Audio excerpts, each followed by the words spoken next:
มาเจอของแท้เลยพี่น้อง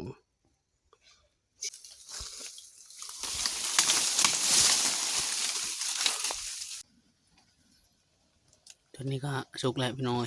ปรุงมา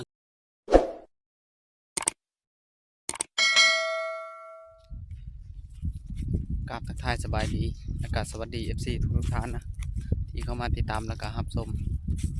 วันนี้ซุมเฮาสิ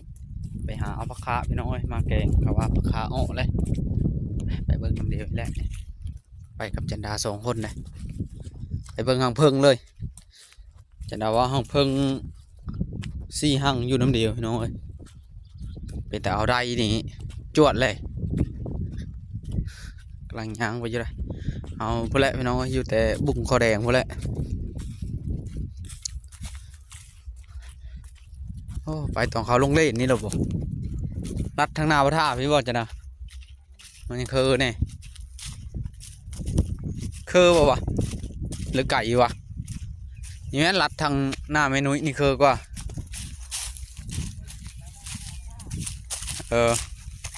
มันมีนาวเสือไปหาดำปลาเซ่คักเลยพี่น้องมันนี่มันหนาวก็เลยว่าไปหาเอาแนวมันสบายนี่นะหาที่ง้อตลบนั่นแหละบัดขึ้นห้างพักขาพอดีลมพัดมาตกบูดปุ๊กเฉย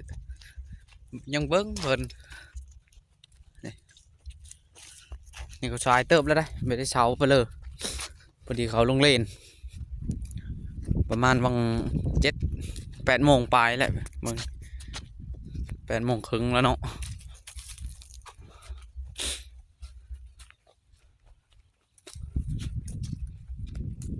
นี่ก็เป็นบ้านใหญ่ได้พี่น้องเลยบ้านน้อยอยู่พี่บ้านน้อยเนินนะนี่อยู่เนาะมันเลยนี่ทางนั้นก็เป็นบ้านใหญ่ยูเตอร์พูดกับเป็นบ้านน้อยเตอร์น้อยเนอกะนี่แหละขาก้อยบ้านตั้งกระเดนี่ขึ้นมาพี่ฮอดพี่เลยลงไปพุ่นฮอดเซกับเป็นบ้านน้อยเนี่ยเป็นบ้านใหญ่นี่ก็ทางไปบรรจมหาดพี่น้องทางนี้แหละไปเอาปลาขาแต่ว่าไปทางนั้นก็ได้มันพาบ้านอันนี้ยาลัดซื้อไปนี่เยอะไปเบิ้งหางเพิงจะด่าว่าทางนี้หางเพิงอยู่อันจะไปเบิ้งหางเพิงต้องไปทางนี้เอากระดานไปทางนี้เลยเอาอย่าเบิ้งว่ามันหางใหญ่สำเร็จนะหางตัวค่อยเห็นต้องค่อยไปลัดไก่นะเสือใหญ่รีบหน่อยน้ำนี่ปีต่ำกว่า4-5 ลิตรเลยโอ้น้ำมันซ้ำคานี่พี่น้อยว้าตัวใหญ่รีบครับนี่กำลังไปอยู่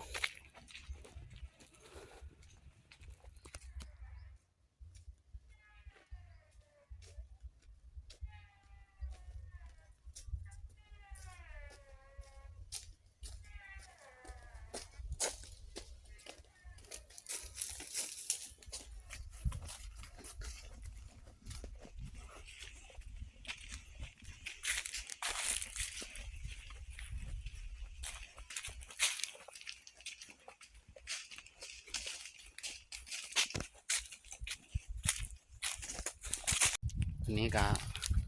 เคยฮอดเลยพี่น้อยจะด่าเพื่อนกันยังก่อนได้จักเป็นไปฮอดเชอร์นะแวะถ่ายเมื่อกี้นี้พี่น้องต่อเขาจุนหายแถวนี่ล่ามอดพี่เฉยพี่ลึกดีแต่มันมีฟอดเทงนี่มันมุ่งเราง่ายเซ็ตเทงนี่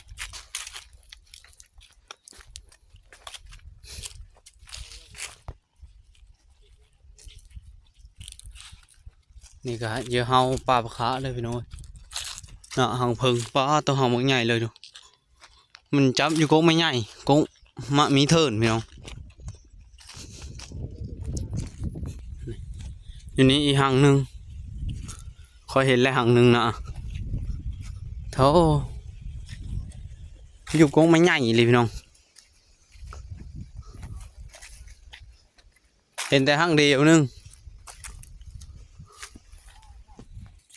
กองไผ่ยังชิงๆอยู่ มันมาตรงกองไผ่นะเบิ่งเยอะ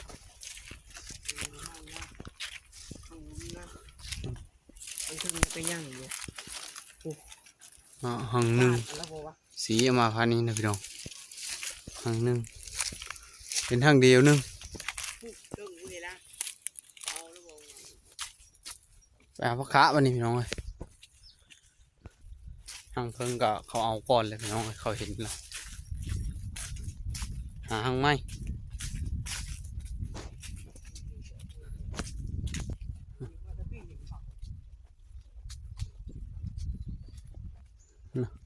อยู่ก็ไม่ให้หางนี้แล้วนะหางนึงนะพี่น้องตัวโยนอยู่นะหางน้อยตัวนี้เอามาป่าพักคะแล้วได้พี่น้องเลยยางเข้าไปอยู่นะครับพอดีเฮงข้างบ้านจำฮาด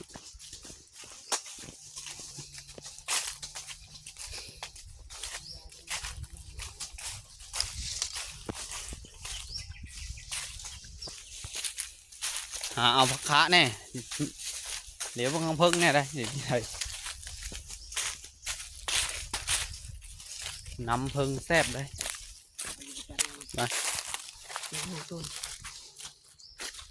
ไปเลยนะยานไปเลยเด็ปลาดอกเลยเด็หอยยางอยู่พี่น้องนี่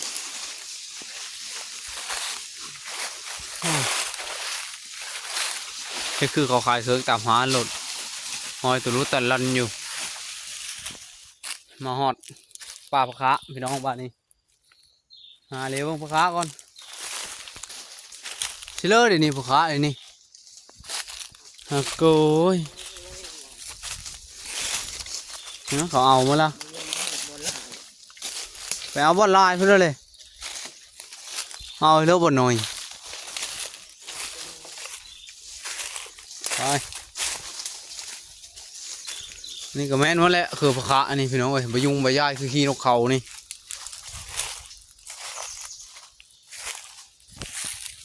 นี่มาหอดเลยแม่นเราเลยเยอะมีถึงคือเดียวแล้วบ่น่ะพี่น้องพระคะสีขยะอยู่สีขยะอยู่มาเอาก่อนส่งยางกับพี่จะมาเซ่อซ้ำเพราะเก็บกับพี่เก็บช้ำจะได้กูพอจะช้ำนี้ได้พระคะก็มันกำลังมันกำลังโป่งกำลังซ้ำนี้ได้พี่น้องเอ้ยพระคะกันนะนี่น่ะผู้สีขยะอยู่นะขึ้นก่อนลุยแล้วแบบนี้สายขึ้นแล้วแบบนี้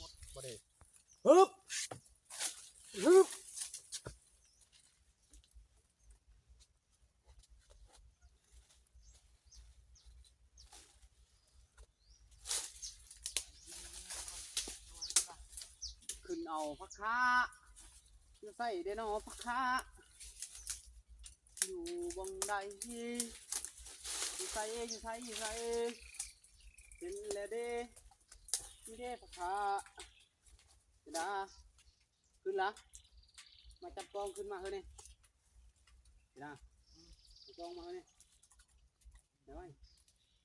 ยอดจุอะไรนะพี่น้องเอาพูกะไว้นั่นเลยยังเอาได้บ่นี่หน้าพูทางนั้นกะโอ้โธ่วิธาขึ้นเลยทางนั้นเถอะพู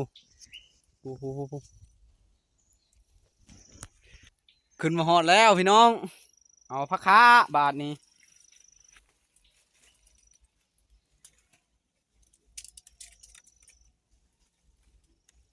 ก่อนอื่นก็กอป้นน้ำก่อนไม่ได้ว่าไหลใหญ่ห้างนี่อันนี้กำลังทมจะเอาแซบแล้วสำนี้นะแซบแล้วโอ้ลมมาได้ไม่แมนนี่ดิไปแล้วคือหยอดโจกระดอหยอดโจพิลึกพิโลมักโมมักแตงนี่เฮ็ดตกอย่ามาตกได้ตกเสียมัดเท่านั้นโลดนี่พี่น้องว้าโถหยอดบอกโจเลยนี่หยอดโจสำนี้กิมี่ตีย่ามนี้กะมึงเนี่ยตาดานี่ก๊กนี่นะก๊กใหญ่ๆนี่นะโกยเนาะขึ้นเตอร์ฮะแล้วก็ขึ้นมาเย็บอยู่นี่แม่นเอาเลย จะได้อยู่จีรางนะมีขึ้นจะเป็นนี่นะคอยขึ้นมาเลยนี่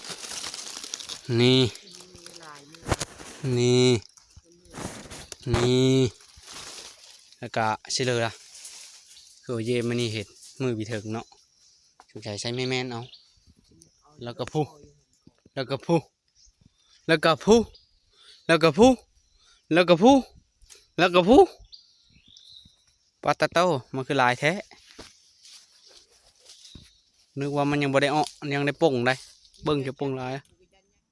ได้บอลจอบไก่คักสำนี้เสียคักขนาดพี่น้องเลยนั่งอยู่เทิงพี่ซอกลงลุมโลดแบบมันไม่ได้เห็นเลยนะเหลวขึ้นมาเลย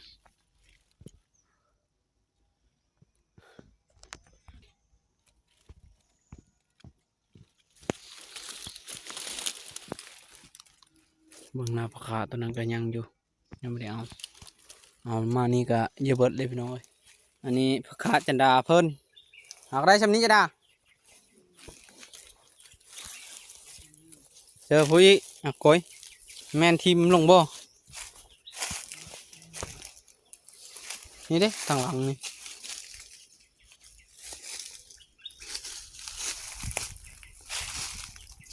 ได้แล้วบ่5,000 10,000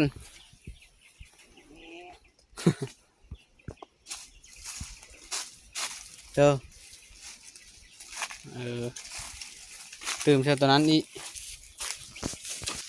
ไปพี่น้องเอ้ยเป็นบอลเอาได้เอาตรงย้ายบอลตลอดนะเพราะว่าพักขามันมีเท่าบอลเดียวโถมันเลยป่านี่บ้านนี่นี่ยอดจุขนาดพี่น้องนี่ไม่ธรรมดาไม่ธรรมดาเงินใหญ่ดีอ้าวตกผู้มึงนี่กกมันใหญ่ๆชุ่มๆนึงพี่น้องเดี๋ยวค่อยเห็นละดิสิแม่ลงให้เบิ่งนี่นี่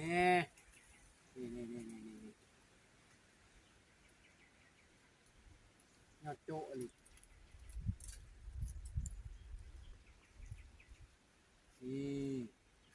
นี่นี่เห็นละ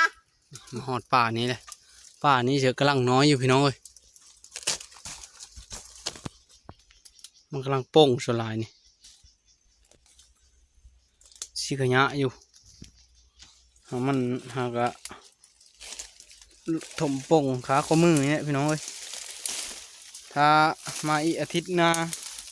พอดีน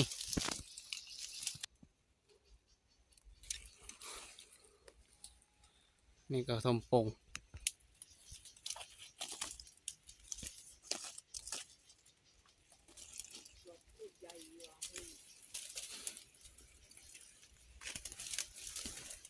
ก็ถามว่าเอาง่ายบ่กับบ่เพื่อจะได้มากก็ไม่ได้ธรรมดาและเลิศและซีนและหนังน้ำมันคูดไปเลิศเนาะนางเปิกไม่ธรรมดาได้เพื่อจะได้กินมันได้มาซื้อบอลพี่น้องนี่กำลังปง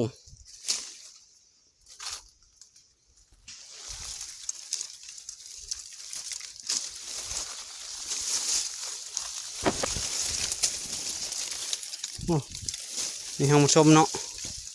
ห้องชมเผาอยู่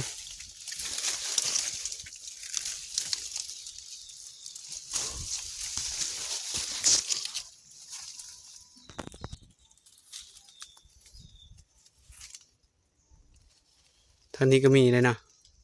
ขานะมาเจอของแท้เลยพี่น้องสีสลังอยู่เลยแจ้วมือนี่แจ้วพี่น้องแม่นเอานี่แล้วกับพ่อพร้อมเมื่อพร้อมแม่นทางหลุมเลยซะเด้อนะงานะขึ้นก็มาโหดนะก็ได้เนี่ยก็ไม่เป่านะทางหลุมนะนี่เลื้งเนี่ยเลยเบิ่งงานี่นะสีสัญญาอยู่อ่อนช้อนตัวเพิ่นนี่เลยพ่อแม่พี่น้องนี่ทมงามโอ้คันได้มาเจอป่ามันก็แนวนี้แหละ จะด่าเป็นแม่นทั้งหลุมนะคอยไต่ไม้ขึ้นมานี่กระจับมาเลยและมาละคือขาปูนี่ทาง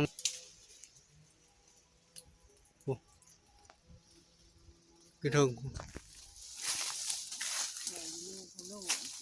มาแล้วจ้ะนะ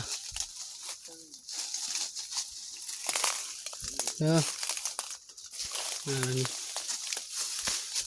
ยอดโจ๊ะเนาะตัวนี้มาคักละ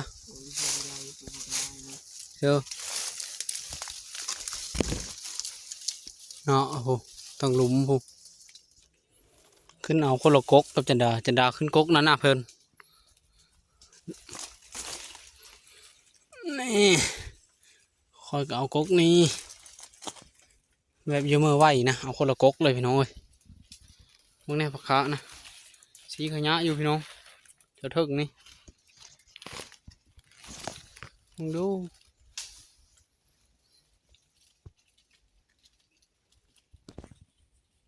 เจอ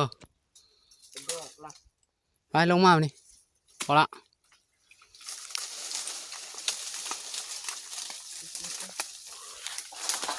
โย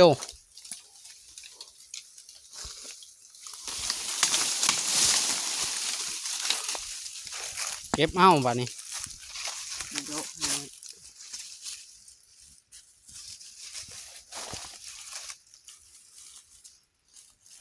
ทีนี้บ่คอยก็ได้หลายเติบพี่น้องเอ้ยเครื่องทงคอยก็มาเบิ่งตะเฮินพอละมันจกอันเนี้ยตื่มเดียวกับจันดาเนี่ยพอกินแล้วสำนี้กะเบิ่งสภาพมือกะวายเวิร์กหมดพี่น้องเอ้ยเพื่อจะได้กินนะไม่ได้ง่ายจริงดิไม่ได้ง่ายเลยนี่คือจนอ้อ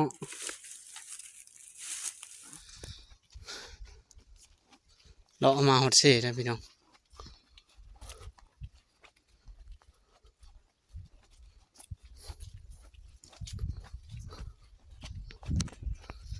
ก่อนมือก็เอาผักขามือปูเนี่ยเอากกมันพี่น้องเอ้ยตัดเอามือปู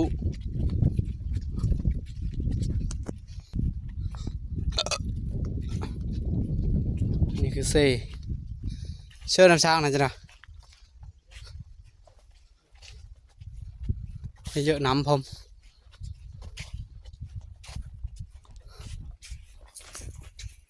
ไปวันนี้พี่น้องเอ้ยมาพบเดี๋ยวยูเทอร์นพระเฮ็ดก็ไปกินยูเทอร์นขอก็แห้งละเยอะน้ำแห้งก็เยอะนะเซ่นี่ก็กว้างตัวได้วิดโค้งนี่ก็ฮอดจำห้าน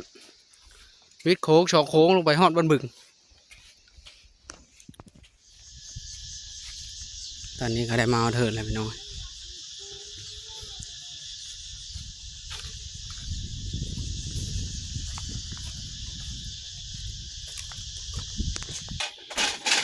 มาให้กินก่อนนี่ข้าวเทงมาฮอดแล้วก็ต้มน้ำแกงผักคะพี่น้องแกงแต่ผักคะให้ผักคะก็ได้หลายเติบหมดแล้วไว้เนาะยาวหมดแล้วได้โอ้ปูดเลย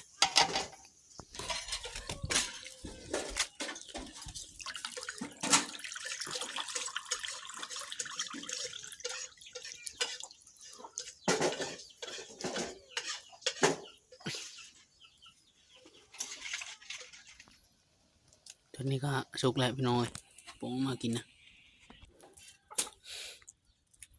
มากินแกงผักคะพี่น้องตอนเทง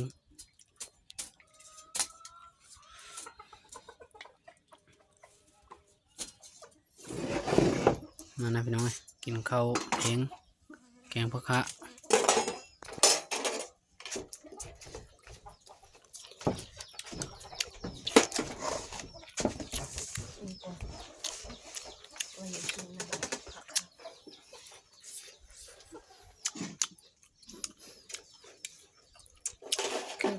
งานโจ๊ะขนาด